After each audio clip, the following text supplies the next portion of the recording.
Recently, I was hanging out with a friend and his wife. I'm not entirely sure what we've been talking about that led to this, but the topic of wokeness in modern movies came up. My friend and I were expressing our irritation with the shoehorning of less than subtle allegories in cinema. Why does everything need to be politicized when all most people are looking for is an escape? His wife, the kind-hearted person that she is, was confused by our frustrations and asked just what it was that bothered us so much about diverse representation in film. Isn't it a good thing, she asked? Objectively, wokeness isn't a bad thing. Diversity is something we should strive for as a society, and a well-crafted allegory can actually enhance a story if the writing is interesting and the characters are fleshed out and relatable. Take the 2020 film The Invisible Man, starring Elizabeth Moss. Now, right off the bat, you know her casting wasn't an accident. She's become something of a feminist icon with her work in Mad Men and Handmaid's Tale. Her character, Cecilia Cass, has escaped an abusive relationship. Right from the opening scene, we're shown, not told, what is happening by her sneaking out of what appears to be a compound belonging to an abusive boyfriend. The way she carefully slinks out of bed, the silence, almost maddening. We can tell that this is something she had to very carefully plan over a very long period of time, and the suspense is so thick that we have to remind ourselves to breathe. Then, when the alarm is suddenly triggered, our hearts are in our throat. This is good filmmaking. Elizabeth Moss is a terrific actress, and director Lee Whannell knows how to make a fucking movie. The themes of female empowerment and the escape from an abusive relationship are all there.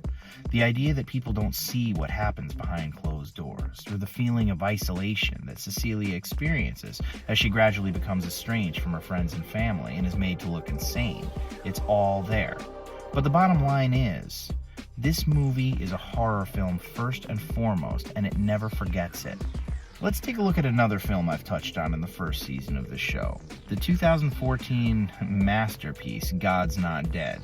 In this movie, we follow an ensemble of characters, the main two being Josh Wheaton, played by Shane Harper, and Professor Radisson, played by Hercules himself, Kevin Sorbo. Josh is a new university student who attends a psychology class taught by atheist Hercules, who asks all of his students to write on a piece of paper that God is dead. Or it'll cost them a third of their grade, or something in that ballpark. Honestly, I don't care enough about this holy abortion to go back and get all the deets, but you get the idea. What in the name of that would never happen is going on here? Forcing people to renounce their religion for the sake of a grade? On what planet would he not be fired? Anyway, this poses a problem, as our protagonist Josh is a devout Christian, and he refuses to poop on the hand that saved him. This leads to a Professor Hercules agreeing to have 3 separate debates with him on whether or not God is in fact dead.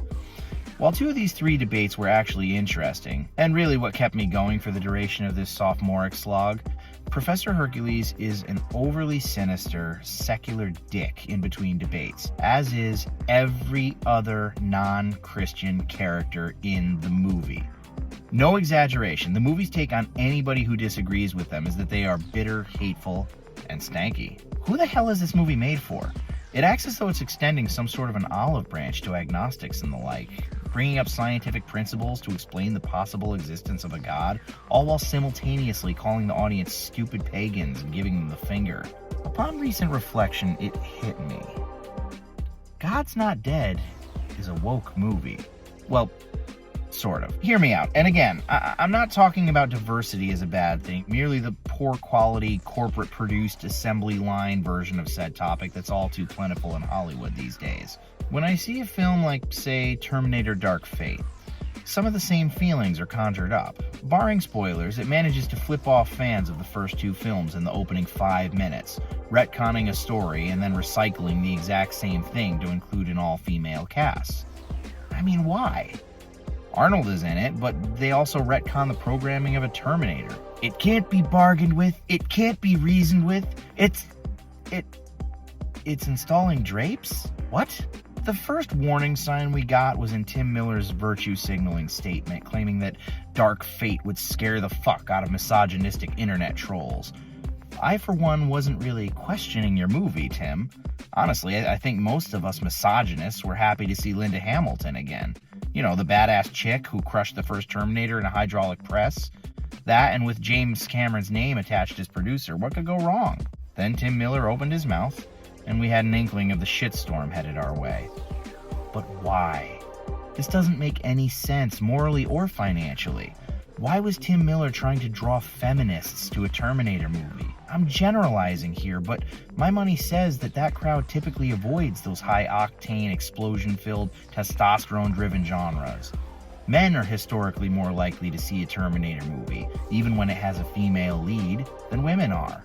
It begs the same question that God's Not Dead does. Who the hell is this movie made for? But this, my friends, is only one example. Lucasfilm has uprooted every franchise it owns, and under Kathleen, the Force's female Kennedy, we've watched Poe become emasculated by a woman we know nothing about other than her disdainful attitude towards him, and her purple hair. We've seen Luke Skywalker wither away into a pathetic old hermit, turning his back on the new Jedi Order. We've even gotten some LGBT action in both Star Wars and the Willow series. The Willow series, which, by the way, also craps on the original movie swordsman Mad Mardigan, played by Val Kilmer, and pushes actor Warwick Davis, yes, Willow himself, ladies and gentlemen, to the back burner, in favor of a younger, more diverse cast. Can't wait to see what they do with Indiana Jones. He-Man, double masculine, is now, according to Kevin Smith, essentially gay, and replaced with Tila and her definitely not lesbian lover. Anyone else sensing a pattern here? One might say, well, what do you have against the strong women in the LGBT community? The answer is nothing. As far as strong women are concerned, I'm a huge fan of Sarah Connor from the first two Terminator movies. I love Sigourney Weaver's Ripley, bravely going down into the alien hive by herself to rescue Newt, driven only by her maternal instinct. The first Wonder Woman was awesome. Mia Jovovich is a terrific action star, particularly in The Fifth Element. Hell, even the Resident Evil movies are fun, even the ones that aren't objectively good. As far as LGBT goes, no beef there either. David and Patrick, for example, are a very lovable couple on Schitt's Creek, mainly because of the good writing and the chemistry of the stars. But here's the thing. To straight dudes, queer culture isn't going to be their cup of LGBT. You know what I mean? And this doesn't mean that they're homophobic or racist or in any way hateful. It simply means that it's something they can't relate to. Yet Hollywood and corporate brands try to shove it down their throats by hijacking their once beloved stories of old.